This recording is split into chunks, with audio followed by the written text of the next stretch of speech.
Greetings, I am Tom Earl. On this week's episode, I interview entrepreneur and author Isaiah Swift about unlocking your greatness. Check it out.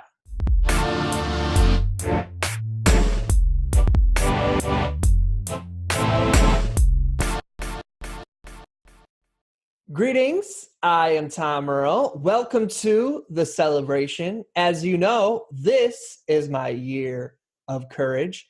We know you could be anywhere, so the fact that you are here sharing your greatest gifts, your time, and your energy, it means the world to us. We hope you know that in this space, just as you are, we appreciate you and we value you. I have an amazing and a brilliant guest. He is a not self-published, you got a publishing company and everything, published author. He goes by the name of Isaiah Swift. How's it going today, Isaiah? Going pretty great. Thank you for having me. Oh, I was going to say thank you. So thank you so much. I really appreciate you taking the time. And as we were talking about beforehand, you're all the way on the other side of the country in Virginia. So appreciate technology. Right. Never been in California. Oh, really? Not yet. Well, you're virtually in California right now, but hopefully you get to be there in person one day. You mind if I read your amazing bio to people listening so they have some context? Sure, go for it. Isaiah Swift was born and raised in Virginia and graduated from Maury High School as an AP scholar with distinction. He was awarded a full-ride academic scholarship to attend Norfolk State University, where he is pursuing a degree in business finance. In addition, he is a brand ambassador for Fresh Prints, a clothing design company, and in his first 6 months, Isaiah sold nearly $25,000 worth of merchandise. He recently published a book called Unlock Your Greatness, 8 Ways to be Successful in High School and Beyond. In the book, he teaches students how they can be better prepared for the real world after they graduate and provides them with valuable insight as to how they can find volunteer, internship, and scholarship opportunities in their communities. It's powerful. Awesome. Appreciate that. Thank you. So take us back. Were you always, a student with distinctions, full ride, ever since you were young? Have you always been a good student, or was that a journey for you? Well, I tried to be as well-rounded as possible, and I tried to strive for the best. And so if there was an opportunity for me to take an AP advanced placement class, I would sign up for that class. I do recall off the top of my head, AP Human Geography were one of my favorites, AP US History, AP Art History, AP Statistics, because I knew that a lot of those courses, if I took advantage of them in high school, I could take the class, not only get the credit for graduation, then I'll take the AP exam and also get those extra credits towards my college education. And so that's actually what I did. And I felt just being in that environment and making those decisions, going in that direction, led to me getting a few of those awards that you mentioned. And so like I said, once again, I tried to be well-rounded, tried to take advantage of as much as I could, but I do not consider myself the sharpest tool in the shed, because in my recently published book, Unlock Your Greatness, I talk about 8 ways to be successful in high school and beyond. I do mention the fact that I did receive a full academic scholarship to attend college, but when I graduated without a 4.0 GPA. So I still had strengths and weaknesses in certain classes and everything like that. But I think one of the most important things I exemplified was that the importance of applying yourself. Where do you get that drive then? So if you're saying it's not that I was just born super brilliant, where I don't have to study, like I actually had to put in the work to get those results. Where do you get that fire inside from? What motivates you to be the person who strives to excel? Part of that drive just comes from my vision. I read a lot of books early. I don't know why I can't think of any off the top of my head. I do like Robert Kiyosaki, Rich Dad Poor Dad. I don't know if you've heard of that book, but it kind of just opens your mind to this whole, you have like a employee SBI quadrants, the 4 quadrants. So employee, small business, employee, self-employed, business owner, and then investor. And reading that book at 14 kind of opened my mind to, okay, so there are more possibilities, there are more options than just going to school, getting a good degree, and then getting a job for 30, 40 years, and then retiring and, basically paying bills all your life while working in your career. You can save your money, save to invest your money, take on that mindset and things like that. So I pretty much knew at a young age, I couldn't put my finger on what it was exactly that I wanted to do beyond high school, but I kind of developed that mentality of, okay, after these 4 years, when I graduate high school and go to college, I'm going to take on the mentality of being an entrepreneur. And my vision kind of aligned with my work ethic, had to align with my vision. And so although, I don't consider myself a perfect Isaiah or sharpest tool in the shed, but I did make sure that my actions, I applied myself. I had to line up with, so I couldn't in high school, skip class. I had to take it seriously. When it came to applying for colleges and filling out the application and scholarship money, I had to make sure I had that in on time. Early bird gets the first worm. So that when that grant money was available to me, I was right on it, able to take advantage of it and things like that. Had I not made certain decisions like that, I probably could have missed out on thousands and thousands of dollars and not have received the full ride like I did to go to college. And so once again, your work ethic has to align with that vision, whatever you can see yourself 5, 10 years from now, 15, that purpose, that passion that you have, all leads up to your life well beyond high school. So that's inspiring. So you're talking about reading, you said Rich Dad, Poor Dad, right? When you were 14, and making sure your work ethic matches your vision. Have you had any, role models, or how did you find even that book at 14? And, to have such an amazing work ethic and also to, follow through on the deadlines. Did you have people around you that inspired you to be like that, or was it just came from within? My mom was definitely like my biggest inspiration, given she was a single parent and like the main breadwinner of the household. I've always looked up to her and admired her work ethic. And so even like during the summer, I recall in my junior year, I took on 3 jobs. I had a working at a restaurant. No. During the day, I was selected for a local city internship, 40 hours a week, about 3 or 4 nights a week. I worked at a local restaurant. So that's 2 right there. Then every other weekend, I worked at a festival cleaning trash. So 3 jobs, 17 years old. My work ethic just really, that inspiration came from my mom being a single parent, seeing how hard she worked.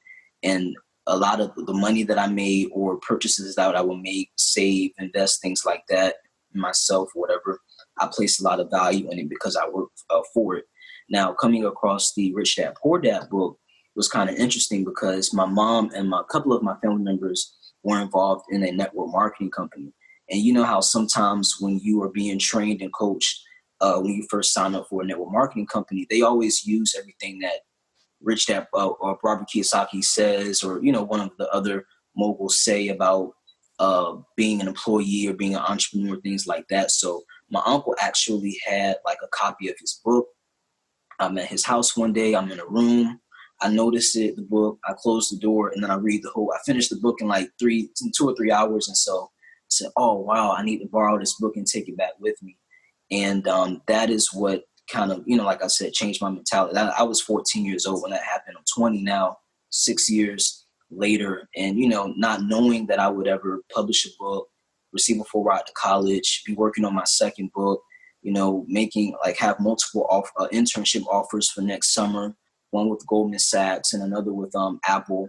And so I applied myself, and yeah, man. And like I said, my inspiration does come from my biggest inspiration is my mom. Have you told her that? Does she know? Well, she knows. In the book, and the first page, she has a dedication page. She asked me for that. So I was, you can't deny that request. So that's awesome. Thank you. So take me. No, I take that back. My mom is my second biggest inspiration. God is definitely my first. Should have said that, but Definitely my first. I was raised in, that type of background, that those morals and biblical values and principles and things like that. I hold, near and dear to my heart and everything. So that kind of steered me in the direction that I'm going in now. Mm. What is God to you? What does God do? God, I heard this the other day. That's a great question. God gives you like the vision for your life. So at 21 years old, at 20 years old, I turned 21 in January. I can definitely see myself writing another book. Definitely see myself writing a movie. Definitely see myself using the platform that I have, big or small, to serve whoever's in front of me and leave an impact in this earth. So that's the vision that I have for myself. But one thing God doesn't do is he doesn't work it for you. So I know that I have to, I can't think of what it says in the book about faith without works is dead.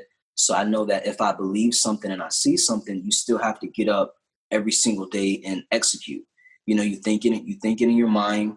You have to speak it into the universe, into God's ear, and then you have to show up every day on a consistent basis if you want to see that vision that God gave you manifest. So, but he can't work it for you. So that's what, if you're listening right now and you're worried about, well, is this going to happen or that going to plan out? Don't ever get discouraged about your present, what you see with your reality.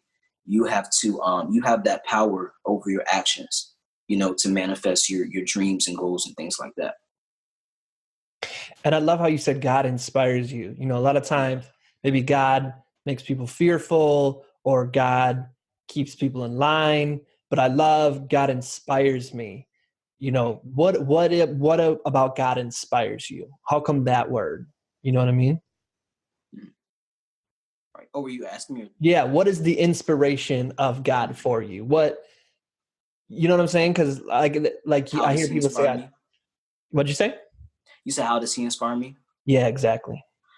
Okay, so I really love in the Bible the different principles that are in there, like the roadmap that you can follow. It's a lot of bits and pieces, and it's like a puzzle. Okay, so you got to fit different pieces together. A lot of people don't understand it in its entirety, but I think a lot of things that are in there are things that people are applying unknowingly or knowingly in their everyday lives.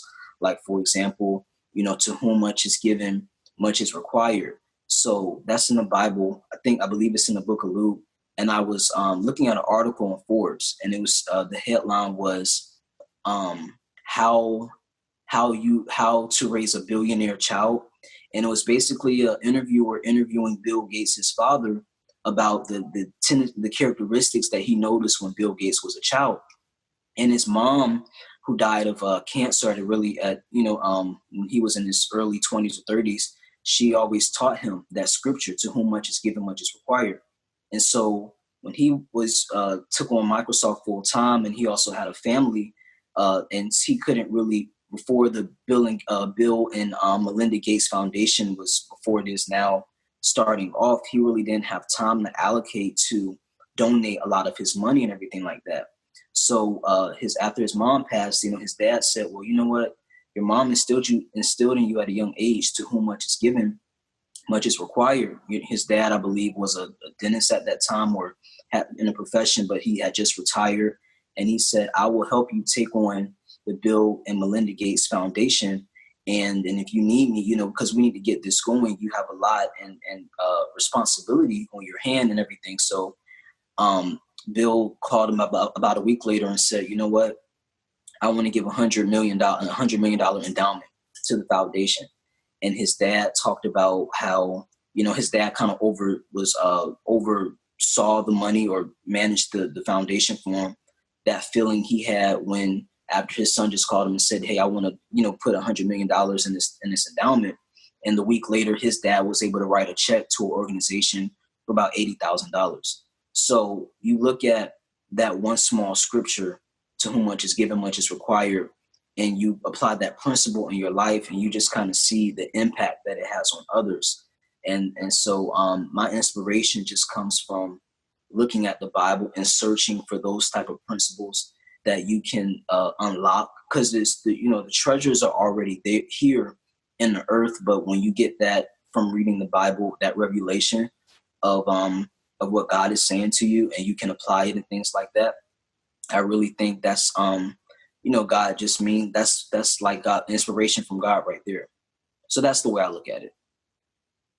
I love that. And I love Thank you. connecting it to real life and Right.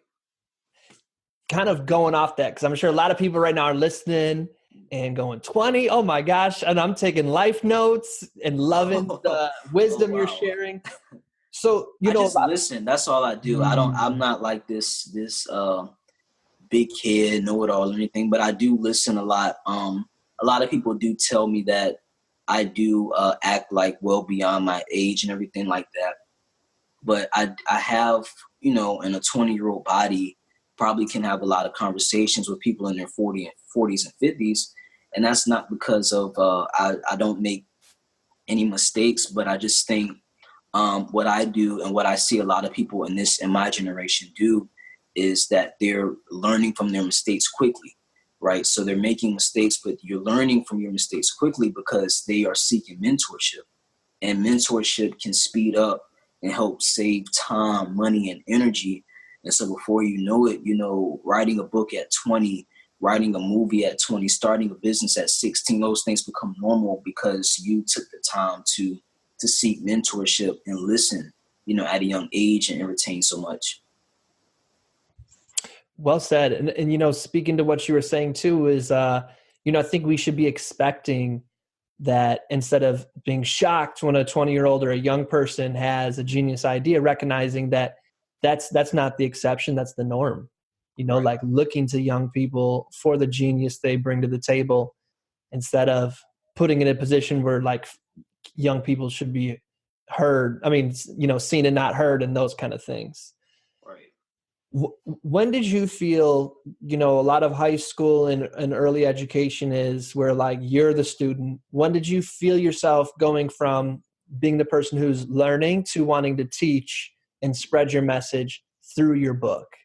Can you talk to us a little bit about that journey to when those first words went from in your mind to on your pen and on the paper?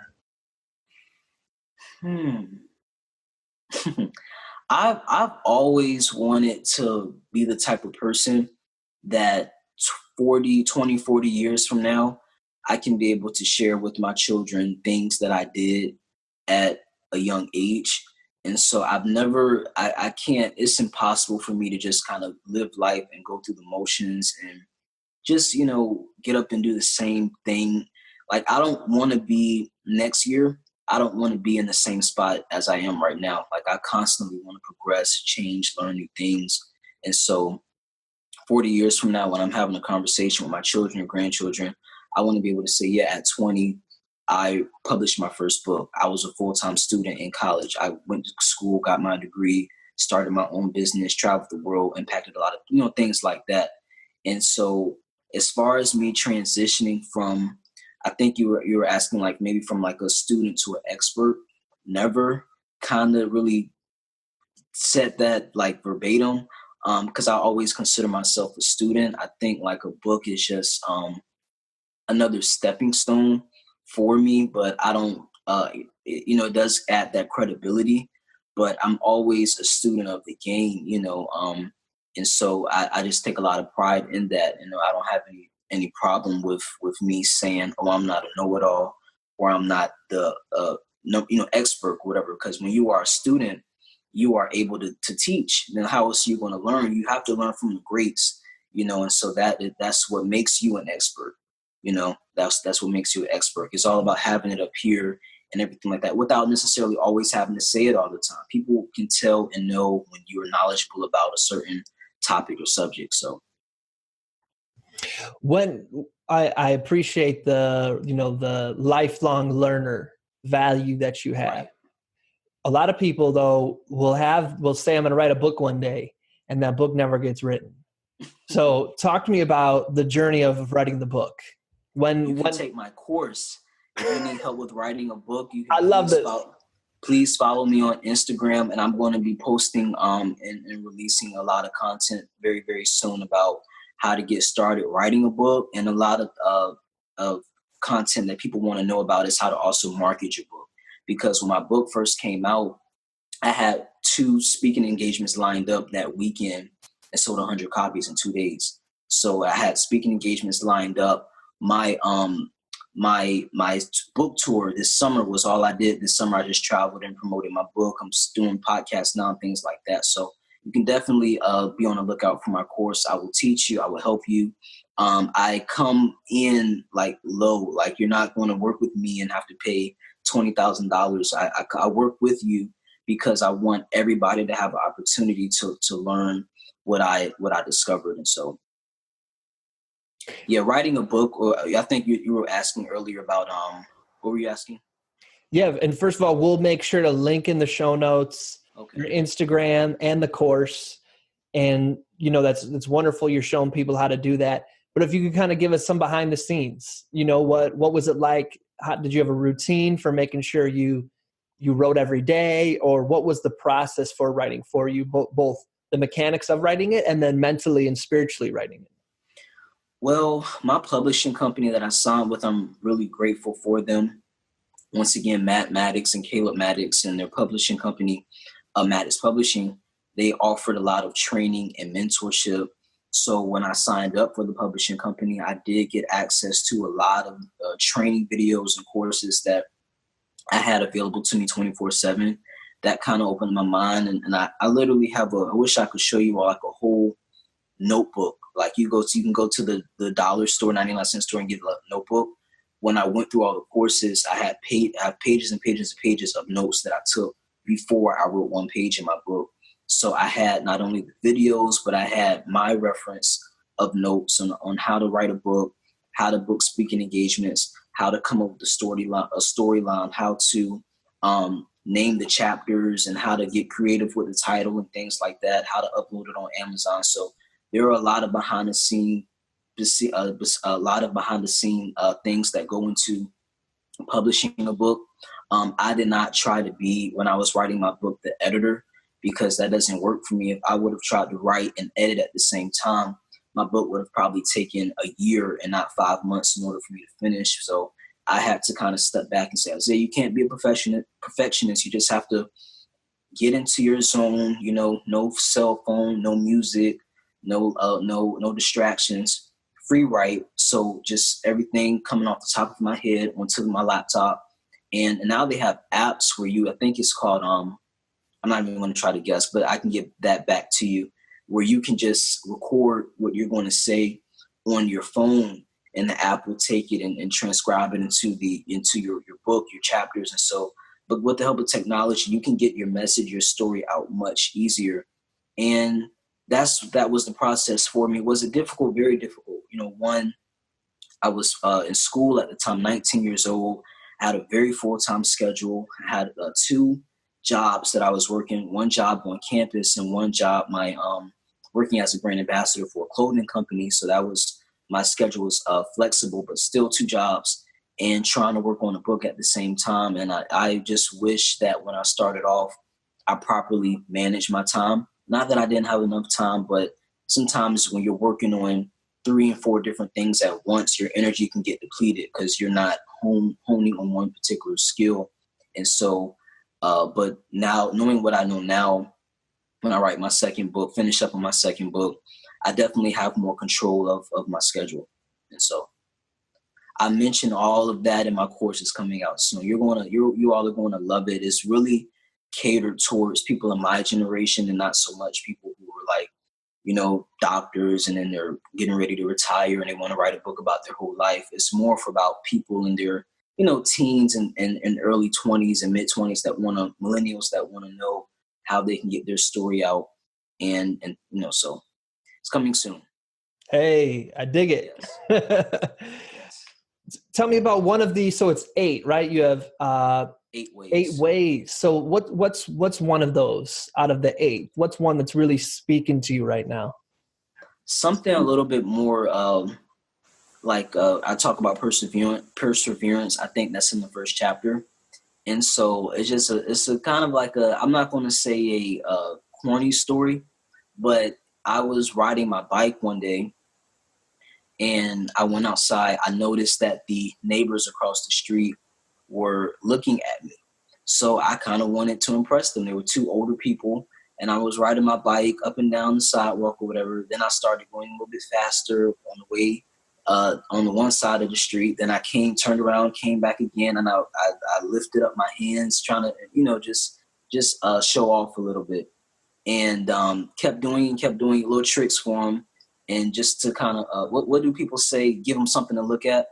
And so finally, I was coming down, turned around, came down the sidewalk or whatever, lifted up my hands, and I took my eyes off of like the pedal or whatever. I probably looked up or something like that. And then the bike kind of swiveled or whatever. So I fell down or whatever, like hit my face against the concrete. And they, like out of nowhere, just started shouting from across the street, get up, you'll be all right, you're a big boy, saying words of encouragement. So that kind of just really made my day. It made me realize that a lot of times when you fall, people aren't going to always be there to physically help you. You might not have anybody there at all yelling from across the street, get up, encouraging you and pick up, get up from, you'll be okay. But, you're going to find moments in your life where if you don't have anybody there, like day in and day out, whatever your grind is or your consistent daily schedule is, you have to always self-motivate yourself, regardless if there are people there or not. And that's what that chapter meant a lot to me about perseverance, because I found myself a lot of times in high school going through a lot of those situations, but I didn't necessarily have those two people across the street encouraging me. And so whether that is peer pressure, whether that is insecurity, whether it's, you're too short, you're too fat, you trying to make the football or track team to, when you boys reach that age where they kind of want to be like they kind of want attention from the girls and things like that. You're seeking that validation. So you try to join the track team and you realize it's not for you. But being true to who you are, being consistent in what you're doing and persevering. That's the first chapter in the book. I think you're really going to enjoy it. It's once again available on Amazon, and it's called Unlock Your Greatness. That's a great story. In the first chapter, you've already got us interested, so I appreciate that. Thank you. So it's a great book. A lot of advice for young people what to do after high school. With the internet and entrepreneurship even more accessible to people. Right. What are your thoughts on young people who are just feeling like school's not for them, college isn't for them, and they want to start their own business or do something different than the traditional route of going to school? What are your thoughts on that or advice for them? Yeah, I tell people all the time, don't take the college route. I know my book I don't feel like I go against or contrary to anything that I said in my book, but I tell them, you don't have a plan after high school and you're just picking up a major, just to be picking up a major.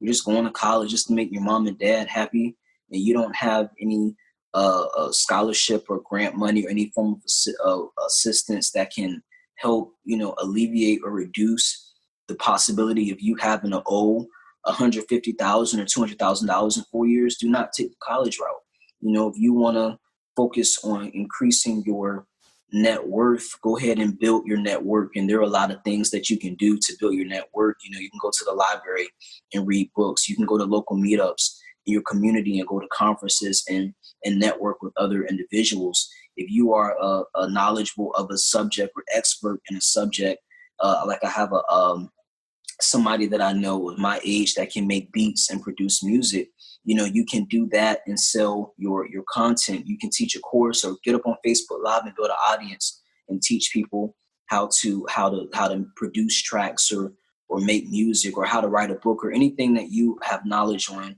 You can pretty much utilize social media nowadays to your advantage. Now, are you going to have to grind? Are you going to have to probably get a job at McDonald's or start off? Yeah, but in the meantime, allocate your money and make sure you definitely have a roof over your head and food if possible, and then save as much, so as much as you can. Now, if you do have a plan and you do want to take the college route, still be on the lookout for scholarships. I also teach you all how to find in my book scholarships that are in your community. And now one of the scholarships that I applied to were national scholarships. All of them were local, right in my community. I teach you how I found them in churches, nonprofit organizations, businesses. I volunteered like a lot in high school. National Honor Society, DECA, NAACP, IRS, EPA, FDA, all those organizations. So I found scholarship opportunities, and that money was able to go to my college education. And so now I can take advantage of internships by me being a college student. But if you don't have a plan, do not feel obligated to go pursue a college education. But you should have time, if you're listening to this and you are in high school, to sit down and think about what you want to do after your senior year. I mean, I understand that a lot of times in people's families, they don't really, nobody in your family pushes you to pursue your education. A lot of times our parents, a lot of times you possibly be like the first generation student in your family. So you don't really have anybody there pushing you. But, if you're listening to this, it's always good to just kind of stop and like go back to what I was saying about making, like, looking that vision that we all get, that revelation that we all have to just kind of sit in our quiet time and think about what is it that you want to do in this life. Well, like, if you don't know what your purpose is, okay, well, what are some things right now that you're passionate about? Where is your time going? Where is your money going? Are you listening to music every day? Do you have an ear for certain beats? Are you a songwriter? Like, what is it that you want to do, and how can you use that to impact other people? And so they kind of lines up with the decision that you're going to make. Now, for me, my mom was a banker for 15 years. Never wanted to be a banker, but I ended up going to college pursuing a finance degree, just because I grew up in that environment. I grew up in like that language of banking. And so I've always wanted to understand how the economy worked and things like capitalism and macroeconomics and things like, and, the history of business theory and everything, which I'm learning in college. So it definitely worked out to my advantage. You hear a lot in the news about interest rates going up, and me having that knowledge and awareness of like who's the chairman of the Federal Reserve now and appointed to this position and that position. It kind of relates to what I'm studying in school, and then I'm able to compare it with like the real world things taking place on the news and everything like that. So, but I think like, yeah, college, a lot of it is definitely progressing and changing. It's not necessarily a necessity, because you can go on just about any campus nowadays. And like I said, I'm not saying anything contrary, as I mentioned in my book, because my book just says how to be 8 ways to be successful in high school and beyond. A lot of people thought I was pushing or advocating the college agenda. Yes, I was, but I wasn't advocating like college debt. And you'll kind of look in the chapters if you read it and kind of see what I was talking about. But I think like, on campus now, you have these buildings, tennis courts, libraries, all these offices, food courts. Okay, they're not free. It's factored into your education over a 4-year period. And you have to be, smart about it. And you can't be naive and just say, oh, well, I'm just going to take out loan money and think about it later. No, college is a corporation. So if you're going to go to college, have that mentality to say, you know what, I can pick up a side job while in school. I can start a business. Campus will be the perfect market. Okay, I not only, in addition to publishing a book, I work as a brand ambassador for a clothing company. So a lot of my business comes from just local nonprofit organizations and contacts that I have on campus, where I have the opportunity. Can't even dress, okay, but I design and I print shirts for organizations, and I've done like over $25,000 in sales in just 6 months. So, no, that was a lot. I know, but it was amazing. Really appreciate that. And I was thinking a lot of young people and people who work with young people already that I want to send this to and listen to. Great real world advice. Perfect segment into some of the marketing knowledge you have, getting yourself booked as a speaker. What ways are you using social media and, getting yourself speaking engagements, but any advice you want to share with people for best practices you found? For getting speaking gigs? Yeah, just using social media in general to fuel your entrepreneurship. Any marketing advice, anything like that you want to share with people?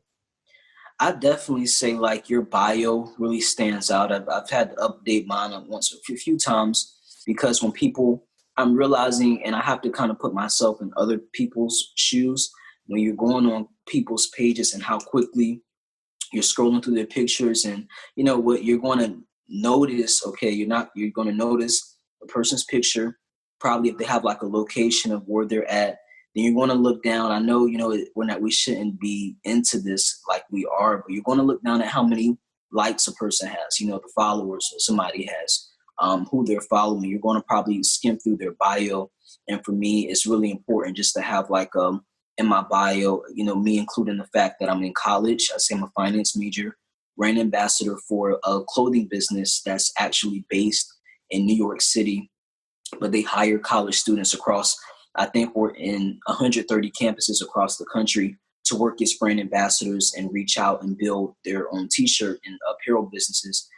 Featured in Inc. magazine, that's in my bio, as one of the top fastest growing companies, 2017. And then also I'm a published author. So I include that in my information and I make myself marketable. So I do get a lot of DMs on Instagram about when people asking me what do I do, or they might post a comment or send a message asking if we can connect, or a lot of people are starting to reach out to me asking me for advice on how to write a book. That's why I had to kind of expedite my courses that I plan on releasing in a few weeks. And so you have to make yourself marketable because then you'll put yourself in a position of value. So when people need something, they'll know where to go. They'll know how to find you. And so I notice I've done that. And that's just something I've noticed a lot of people do. They might have a knowledge in the area of like music or sports or arts or something like that, or politics. Just a lot of students out here are really, I do see, grinding on social media as far as making themselves marketable as well. So leverage that as much as you can. Try not to post, too much craziness up there because that does affect your credibility as well. And yeah, make sure you just always have a presence. So, and if you can, take advantage of like everything, social media, Instagram, Facebook Live, Snapchat, Twitter, all of it. Yeah. Yeah, definitely. That's how we connected. I direct messaged you on Instagram and you were down for it. So yeah, it works. So you might have heard me say at the beginning that this is my year of courage. My intention being I wanted to talk with everyday people about what does courage look like in their life. And so for you, how does courage show up in your life? Wow, that's a really great question.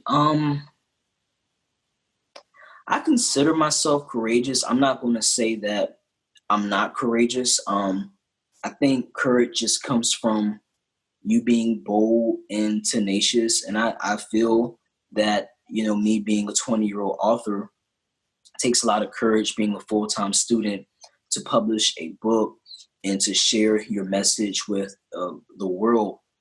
Once you put it out there, you can't take it back. You do put yourself in a position of power for people to hear your story and for you to impact and change lives. So it's definitely not something that I take lightly. I do know that, my book, which is a product that I'm offering to people, will definitely, and books that I plan to release, in the future, they will all outlive me. So that's something that is very courageous. I see a lot of other young entrepreneurs starting businesses at a young age, starting their own apps, traveling the world, doing mission trips and things like that, giving back on a massive scale. It takes courage to do those things, to believe in yourself, to be bold, to have that confidence, to really set yourself apart from what everyone else is doing. A lot of people really do not have a clear vision or purpose of what they want to do in life. So you find a lot of times what they'll do is they'll just party on the weekends, or they'll just kind of waste their life by doing meaningless things and all of this precious time that we have on in a day, 24 hours a day, just like anybody else, you and I have, they waste it on other things. So it takes courage just to be an example at a young age. And so for me, that's what courage just looks like. It just, showing up every day, being humble in the process. It's not always the easiest thing to do. People make it seem like, oh, humility is the key to success and everything like that. They know goodness well humility is not always the easiest thing in a lot of circumstances. So you live and you learn and you try your best every day to try, to take effort. Don't try to get everything right. Don't try to be the sharpest tool in the shed, but always give effort towards your goal. That's powerful. Thank you. Anything else you'd like to talk about before we move into our last part of our interview? Anything else? I just really now I know I've touched on a lot. I don't know if I can be long-winded or not.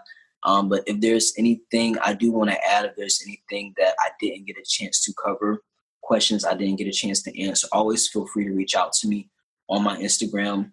I'm pretty much everywhere, but I'm more on Instagram at Isaiah, ISAIAH Swift, like Taylor Swift _ and I'm on Instagram. Send me a DM and I'll answer your questions for you. And definitely, please reach out and connect with me. Yes. Definitely. That was going to be my next question. Where can folks reach out to you? But you beat me to it. So you do an excellent job of letting I'm working on a website too. It's taking me so long because I'm a full-time student. And so my schedule can be tedious at times. And but I am wrapping it up with the exams in a few weeks and everything. So I do have a website. It will be www.isaiahswift.com, where you can reach out to me for speaking engagements. You can. I did just partner with Think Like a Student Leader, their nonprofit organization, where I do release once a month video content on any topic. So it can be entrepreneurship. It can be a snippet on, how to write a book, how to market a book, or subjects that, how to take advantage of scholarships. And these videos are on thinklikeastudentleader.com. And they're in the curriculum in school systems in 3 states. I do Montana, Nebraska, and a 3rd state, I believe. And I told them, I said, we need to get that like all over the country. Okay, Montana, Nebraska. I don't know. I've never been there, but I want to be there and I want my videos there. But we need to get those to the south, to the west where you are and everything like that. So I will be, you'll hear more about me and what I'm doing. Definitely given the fact that I am almost finished school and everything like that. A junior this year, be a senior next year. So definitely looking forward to traveling more. Yes. Yeah. Well, we look forward to seeing you everywhere. And I know that this is going to be, I feel selfishly, I'm looking forward to once you've built your empire, looking back saying, oh, well, I got in on the ground floor. Check out this Throwback Thursday interview with Isaiah before y'all knew his name internationally as this brilliant entrepreneur and, philanthropist. So really appreciate what you're doing. I know that, it's not the beginning because you've already done so much more, but like you're brilliant and you're motivated and you care about making the world a better place. And those 3 things together create huge impact. And so we appreciate you sharing your gifts and your knowledge and plugging your book because I know it'll impact a lot of folks. We got, what's that holiday called? Christmas coming up. So if you have somebody who's, a junior in high school or something like that, or senior about to go on to life after high school, this could be a perfect book for them to check out and for you to be that awesome uncle, aunt, mom, sister, sibling, friend. I might do a Black Friday discount. You don't got to wait all the way till Christmas. Hit me up on Veterans Day. I don't care. There we go. It'll be year round. I would love to send you a signed copy of the book. There it is. Wonderful. So Isaiah, I'd love for you to get the last word. We always have folks end by sharing an invitation with the audience. And so we've already shared an invitation to check out your stuff. So this is more of an invitation that you'd like them to invite them to consider, an invitation to be something, an invitation to think about something. What is that invitation? I will definitely like to invite you to look at this podcast, go through the rerun of it from the beginning.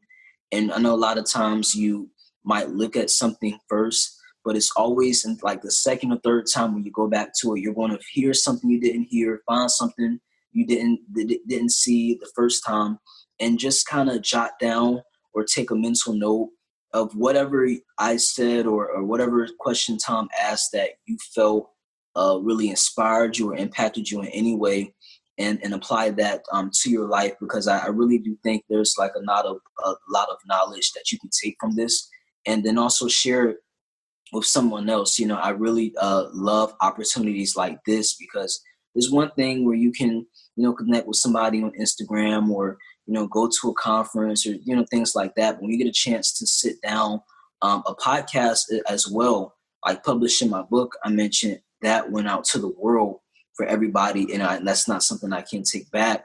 A podcast is also something that you sit down and you record, and the content value that you give is also, you put it out there as well after it's finished, released. And so it's something that I take really seriously, and that's why I try my best to give as much value as possible. And so I would just like to invite you to go come look at it again, and maybe hear something you didn't hear before.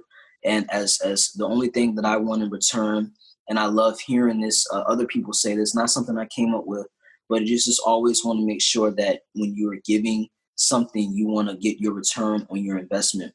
So like maybe I could have said something in this podcast or given you value in some form or fashion, and then my return on investment would be you taking what I said, applying it to your life, or taking what I said and telling somebody else about it, spreading the awareness of what I talked about, education and scholarships and your vision and things like that. And then, that person telling another person, and here you have, I did one 45-minute podcast with Tom, but 5 other people were impacted because you kept the value and promoted the awareness of the message I was trying to get out.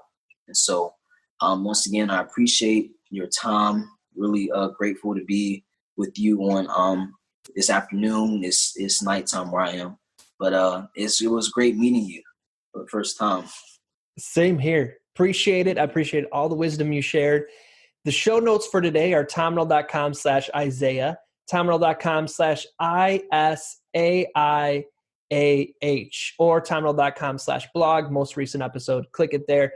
That's where you're going to find the links for Isaiah's Instagram, his podcast, his new book, all of that stuff. You'll find that there. So please check it out. Support Isaiah. Isaiah, once again, thank you so much. It's been a pleasure. My pleasure. Thank you. And to those listening, as always, we're wishing you peace and blessings. Thank you. One more thing. I'd love to continue the conversation. Feel free to join me at tomrell.com/join. Subscribe below, or let's connect on social media. Tom Earl Artist. Thanks again for watching.